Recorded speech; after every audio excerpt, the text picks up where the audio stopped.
ነገር ያለ ስድብ ትክክለኛውን ነገር ልንገር። ቃል ለምድር ቃል ለሰማይ እስላሙም ክርስቲያኑም ይሄን ቪዲዮ ሪከርድ አድርጉ። ጆከር እያለ ያለው ነገር በእኛ እድሜ ያለም በልጆቻችን በልጅ ልጆቻችን እድሜ አይሳካም። ይሄን ያዝ በቃ ይቀመጥ። እኔም መልሼ አንድ ቃል ልግባልህ። ወላሂ እኛ በዚች 2 ዓመት ውስጥ በዚች ዓመት ውስጥ 4 ኪሎን ካረገጥን ራሴን በራሴ እኔ አጠፋለሁ። ወላሂ ላዚም በሃይማኖቴ ምልልሃለሁ። እስከ ዛሬ ዓመት ድረስ አረፋ ነው። 12 ወር ውስጥ እኛ አዲስ አበባ ምድር ካረገጥን ፋኖ 4 ኪሎን ካልተቆጣጠረ እኔ ራሴን በራሴ አጠፋለሁ። ወላሂ ብለሃል። የዛሬ ዓመት ማለት ይየምየላል።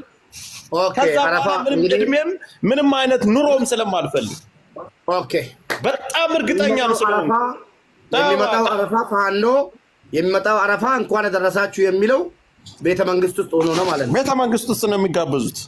ኦኬ ፋሲካም የክርስትና እምነት ተከታዮች ቤተ መንግስት ውስጥ ነው። አዲሱ ቤተ መንግስት ላይ እሺ